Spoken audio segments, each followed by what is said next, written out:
It's Quashe Monet. Come on. She on.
Finally in Nashville.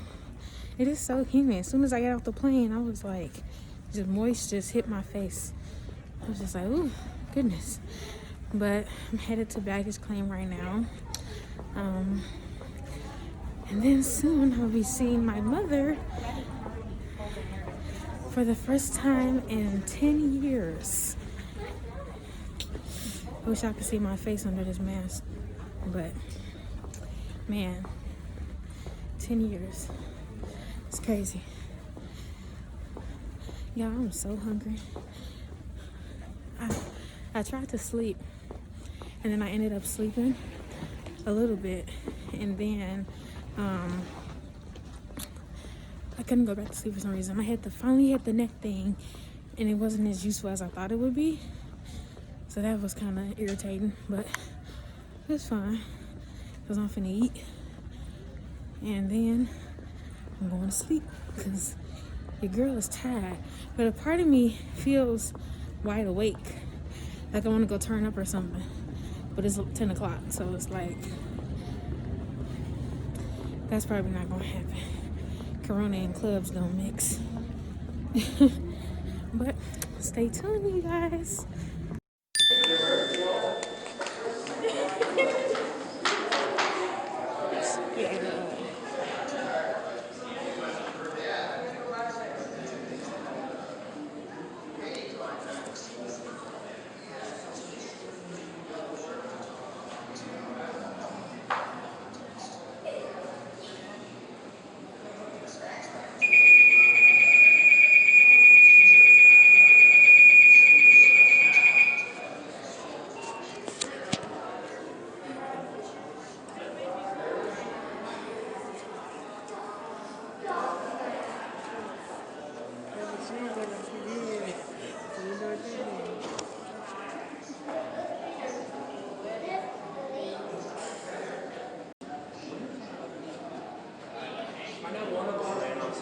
Someone, I don't know if that meant good or.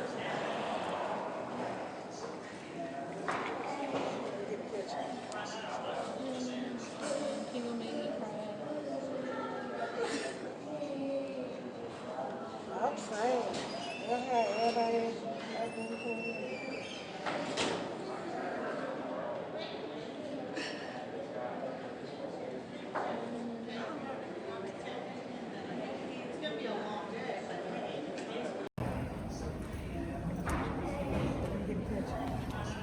Yeah, my mama crying. She gonna make me cry. I'm saying, everybody.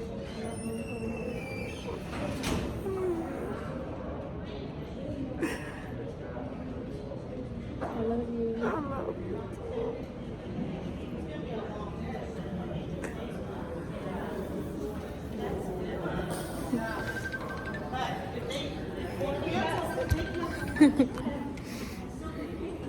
Okay. Okay.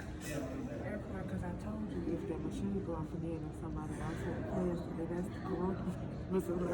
Are you serious? Oh, well, let's lead in. Everybody crying, y'all.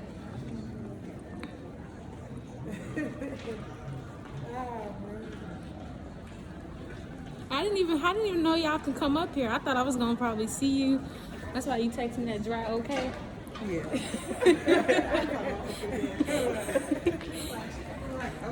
Really 20 with the red hair. Yep, it's gonna be for my YouTube channel. Look at her feet, just like that.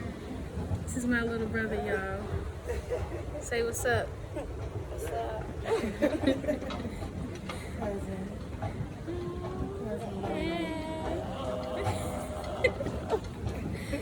Hey y'all, finally in Nashville now, and the atmosphere like is nice. It's very humid. I live in Vegas, so I'm not used to all of this feeling sticky and stuff. Like I feel like I want to get in the shower like every 10 minutes because it's so like humid. But for those of you that have seen, you know, the video my mom posted on Facebook of like us reuniting, some people that have been knowing me my entire life don't necessarily know my story, and some do and don't know the whole thing, or they just kind of know a little bit about it and they understand it. So if you're new to this, you don't understand like why has it been so long since she's seen her mother or since her mother has seen her. I'm gonna go ahead and give you guys a little more to the backstory. I know you guys, if you watch the healing process video that I posted, you would get to know a little bit about my story and how, you know, me and my siblings were separated and put into the system, and, you know, taken away from my mother and all that stuff. So I'll kind of give you guys a little bit more about it. I'm from Chicago. I grew up there. I lived there until I was about like 11 years old. And then I moved to Vegas, and I've been in Vegas since I was 11. So you probably could say that I actually grew up in Vegas. My cousins be like, girl, you're not from Chicago, you from Vegas. Because I lived in Vegas longer than Chicago. But when I was like between the ages of like 4 and 7, I lived in Iowa, because that's where my mother had moved to kind of do her own thing. And we were kind of like, you know, we would go back and forth from Iowa to Chicago to visit our family and things like that, you know. Long story short, my mother was young, you know, she made some mistakes.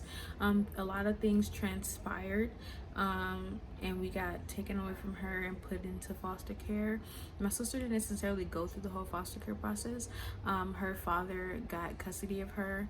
My brother got adopted to a Caucasian family like this. And I was probably the only one that was in there for about like 3-4 years. I went through like 5 different families. And once my, you know, my father and them found out that what was going on, they went through the process of trying to fight to gain custody of me. And then they wouldn't allow my father to get custody of me, so my grandmother had to, you know, do it, and they allowed her to adopt me. So when that happened, I moved back to Chicago, and then the adoption got finalized when I turned 8. You know, from the time that you have a social worker to the adoption time, they have a caseworker come and like visit you, check on you, see how you're doing, and things like that. Now I'll do a separate video if you guys want to kind of like learn more about like my foster care experience, because it was that there's a lot of good things and there were some bad things also. I was like abused in one home. One lady like shaved all of my hair off, so I had like a little like almost a fade like a boy. Like if y'all saw my brother, how he's asleep right now, but if y'all saw how his hair is cut, that's pretty much how like she cut all my hair off till it was about like this length, like here. And I got introduced to homosexuality in one of the homes too. It was just a lot that transpired and a lot that I went through, so I'll do a separate video for my foster care experience. But yeah, so that's all what happened. My grandmother, she never like talked bad about my mom to me. She never said nothing back, because my mom, she was a good parent, you know. Just you live and you learn, you make mistakes, things happen, you know. And then I would like, they played a big part in it too, because, you know, I was a very prejudiced state. I don't know if it's still like that, but I know that it was. Like my grandmother told me, like when she would be trying to find out where all the black kids are, and when she went to the courtroom, all the black kids were in the courtroom. And like the social workers, they got paid more to take black kids from black families. Sounds crazy, but it's true. And I remember like being in one of the like in an interrogation room, where it was like a police, and then it was like the caseworker that was sitting next to me, and he was trying to like basically get me to say that my mom was abusing me so that we wouldn't get the opportunity to go back with her. And me being young, I kind of knew, but you know, being so young, I didn't know fully, but I kind of like knew, like if I said I got a whooping, that they would take that as abuse, because, you know, it's like if you raise in a black family and you talk back or anything like that, you know, you get a whooping or whatever, you get spanking. Not even all black kids go, but some Mexicans, white people, whatever, you get a whooping or whatever. It's a difference between getting a whooping for discipline than getting beat and abused out of anger, you know, and like trying to kill somebody, you know. That my mom ain't do that. It's a difference. But to people in those positions, I'm trying to like kind of steer from saying white people, but that's kind of mainly where it comes from. They take that as like you getting abused if your parents put their hands on you, you know. So he was asking me like, you know, that what happened or whatever, and like he's just like, did your mom put her hands on you, did she whoop you? And I just kept saying no. I was like, no, because I'm a baby, and I'm like, I know, like I do get whoopings, but I know if I say that, I kind of felt like something bad would happen. So he would leave the room, come back, leave the room, come back, leave the room, come back, keep yelling, hollering at me, trying to give me an answer. Then he came back one time and was like, we already talked to your brother, and your brother already told us that your mom whoops you or whatever. So we already got the answer. Like, they, you know, like, this stuff happened in real life. Like, they try to say, oh, your homie already told us he had the gun and shot the lady, so now we just need your confession. You feel me? Like, don't try to play me like that. You feel me? But which I know my brother didn't do that, because my brother's smart and he don't play them games. So I knew it was a lie, but being young, getting interrogated like that, you kind of, it led me to the point to say, like, well, we do get whoopings when we be bad. And as soon as I said that, I could literally like make this a whole movie. Like, this whole scene, I remember it like as clear as day. He slammed on the table and was like, oh, got it, that's all we need. And next thing I know, I remembered waking up in an orphanage from that moment to the next moment. And for years, I thought it was my fault that, you know, all of that happened and we got separated. And it kind of prolonged the adoption process for my grandmother also, because they felt, you know, I blamed myself, and they didn't want to like kind of relinquish full access to me until they knew that I was okay mentally. And you know, it took my grandmother and my caseworker, she was a nice lady, that let me like help me understand that it's not your fault. It has absolutely nothing to do with you. You didn't cause all of this. It's too many hands in this situation, and it has nothing to do with you. So it took me for a minute to understand and get like, hey, I didn't do this, you know, and to know that I had no control over the situation. And it just took me to kind of like go through the healing process of forgiving myself and not blaming myself, and also forgiving my mother, because for years I resented her and was mad, you know, at her, because I would be in these homes seeing girls laughing giggle with their moms, and I'll be like, man, I wish I could experience that. Like, I wish I had that. And then see siblings grow up around kids where they and their brothers and sisters arguing, and I will always be like, listen, like, you are blessed to grow up with your siblings. Like, don't be sitting here arguing and disputing over like stupid stuff because they could not be here, you know. So I like appreciate stuff like that. Like, God bless me to have a lot of mother figures throughout my life, a lot of brothers and sisters throughout my life, and I thank God for He's like placed people to stand in the gap of, you know, that void that was empty for so long. And it wasn't until probably like, I would say 2019 ish, where me and my mother actually, like, you know, because for years it was like my grandmother, she never wanted me to like, she never talked bad about my mom to me, like, ever. Like, my sister's father can't say the same. It wasn't until she was like 16 when I found her on Facebook, and like reached out to her and told her like who I was, and learning that, you know, from my father, that he didn't tell her like anything that happened, because she was only like months to a year old when all this happened, while I was like 4, my brother was like 5 or 6, so she didn't know. So whoever he was seeing at the time, he raised her to be like that, to be like her mom, not letting her know what transpired.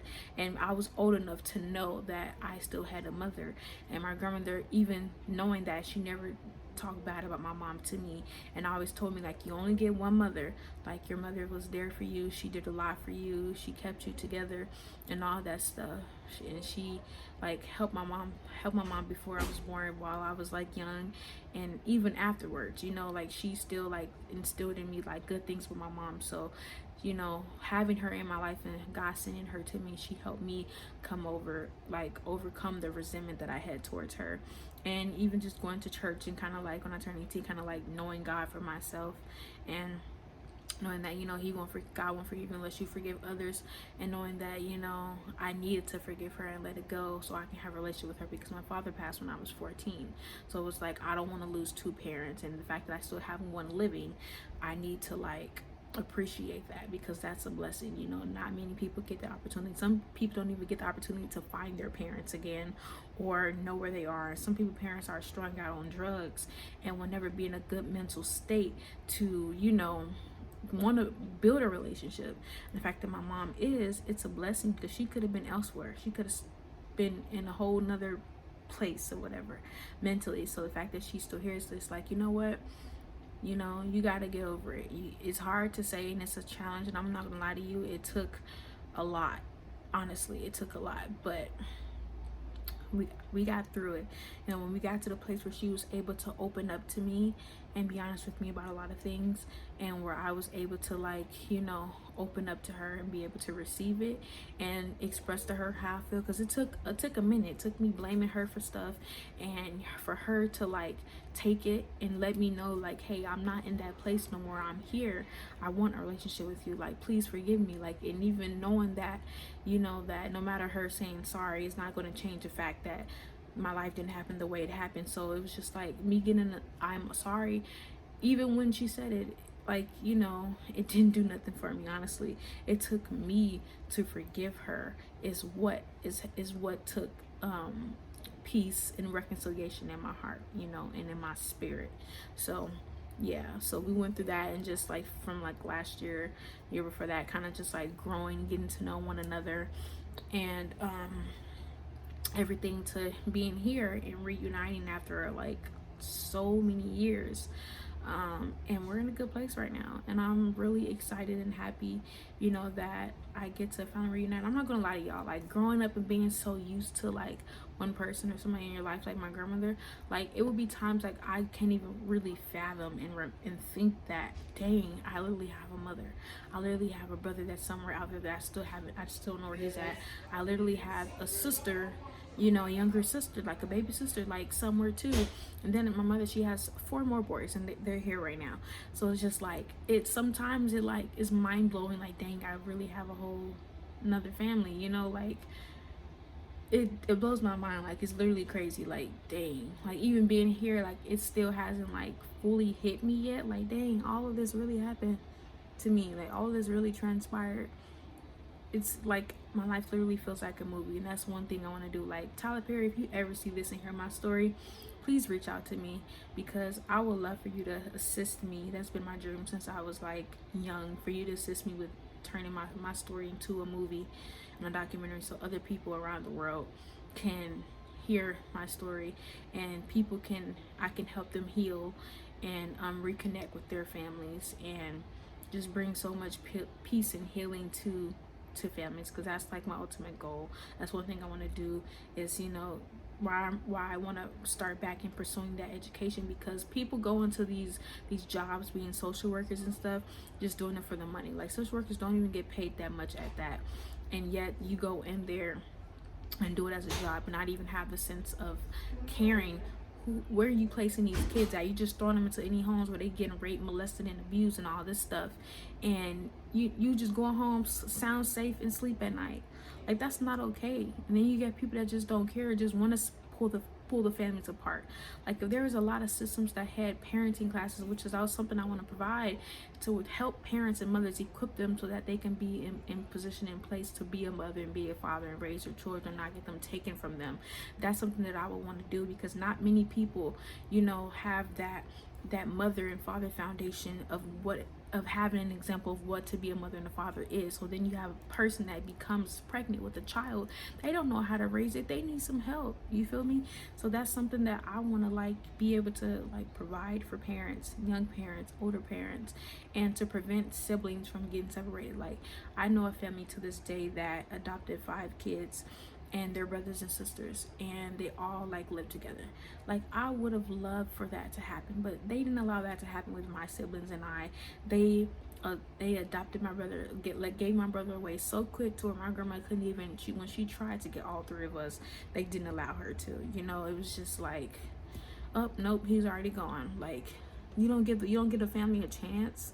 Like, it's so much to that story or that situation or whatever. But yeah, I want to blow up systems like that. Not literally blow them up, but like expose the truth and get it cleaned up, so that people can be, you know, doing it the right way. And so that, because like, you don't understand, like, being a social worker, like, you don't understand how important your job is. Like, you literally have another person's life in your hands, and if you aren't treating that as valuable, if you aren't understanding how like serious it is and how cautious you have to be when it comes to the placement of their home and helping them in their mental state, like you can literally destroy somebody's life. Like their blood would be on your hands by just putting them in some home and you letting them person rape them and you not knowing what's going on with them, and then they end up dying. Like the Gabriel Fernandez, I think it's Hernandez, the Gabriel Hernandez story, like maybe Fernandez, but yeah, like the little baby Gabriel, like that's tragic. Like you knew dang well, you hear this boy and his teacher telling this lady he coming to school with bruises, and you got the nerve to show up to the house by yourself and say, oh, the mother just said he da da da da. Really, lady? Really? You deserve time. You do. Because this baby could have still been alive to this day if you had been more involved. You should have been bringing the cops to this boy life, and if it couldn't nobody help you, you should have went, god dang it, to somebody above that person so that they can continue. You gotta cry for help until you get it. Don't stop, no matter who you are, until you get into somebody hear you and somebody hear you clearly. Keep crying. If you gotta make a whole video and post it for somebody to reach out to you to get help and for the world to see, then that's what you got to do. Because nowadays we, like, the community and everybody is coming together and we standing strong. And if we hear somebody crying out, you got people out here donating hella money to GoFundMe so people can get their businesses back together and do all this stuff. You think ain't nobody gonna help you? Like, come on now, don't stop crying for help. But yeah, thank God I had a good caseworker, and she was very involved in my life and concerned. My first caseworker, I have my love about it because she allowed something terrible to happen to me in one of the homes. Like I told you about my hair getting cut off, she was the one that actually did it. Yeah, because the foster mother told her to, because she can deal with my hair. She let her cut my hair off, and my caseworker cut it off. And me, older now, not knowing that, they really didn't have no authority to do that because I wasn't adopted to them. So there's no way you have the authority to cut my hair off. I'm not your kid. I'm not legally under your parental supervision. So why do you have that authority? I'm just here temporary. Crazy. It took years to grow my hair back. And even when it did, you know, being young, you playing your hair fall out. That's why my grandma kept me in braids, so my hair could grow back from one, and to keep me out of it. But yeah, when my grandma seen how they had my hair, had a little headband on, like she cried tears, cause it's that's so painful. And I literally thought about running away, because I did not want to get my hair cut off. But I remember looking out the door, and there was like a rainbow outside, and I said, like, if I ran away, and this is me 4 or 5 talking, I'm like, if I ran away, you know, I would probably get abducted or something, or just be like, if you ever seen the movie August Rush, like I would probably be just going from like place to place, like, you know, something bad would probably happen to me. So let me just like endure this, you know, because I'm not going to be here always. And even like being at a young age, like I knew there was people covering me in prayer, and God was watching over me, because I could have died at the age of 2, but God covered me and sent an angel to protect me and hold my hand in the situation that I was in when I was in a real bad accident with my godmother who passed this year. And yeah, that's another story. But yeah, like I really believe God has made me to be strong, because all the things that I've endured, many could have died from it, and many have died from it. But the fact that I'm still here as a living testimony that you can literally get through and everything, like y'all, I done been suicidal. I never had the courage to physically harm myself, thank God, but I've had the thoughts. And you know, life and death is in the power of the tongue. All you gotta do is speak it and it can happen. But if it ain't meant to happen, God will not let your tongue murder you. He will not let your tongue, you know, have them like win, even though you have the power. And thank God he was protecting me through my own words, you know, because I didn't been there, but I didn't made it through every situation, and I know I'm going to experience even more things in life, and I'm going to make it through that too. So I will bring you guys on the journey with me while I'm here in Nashville visiting my mom and building a bond with her and my siblings, and I will let you guys go through that experience with me. and I'm excited, y'all. Just, I want to hear y'all stories. Comment. Tell me if you experienced something similar. Like, I want to hear your stories and the things that you went through. Like, comment, subscribe, share this video. If you know my story can help someone else, send it to them. Send it to them, because I want to help as much people as I can. Even my mom, I believe she's called too, and I believe that if like, it doesn't matter like what situation or what mistakes you made in life. Like, she can talk to many people, many women, and helping them come up out of their situation to kind of be in the position to build a relationship with their children or reconnect with their children, or you got to go through that. Like, put yourself aside and apologize, even if that apology don't do nothing. Like, try to do as much as you can, because ain't nothing like your child that came out of you. That's your kid. If you got a toxic relationship, if it ain't meant to be fixed, then God will tell you when it's time to remove yourself from situations. Because even family nowadays, you got to cut them off sometime too. But if it's meant for that person to be in your life, then you will overcome whatever trial and tribulation you guys endure. And I'm Kwashe Monet, signing off.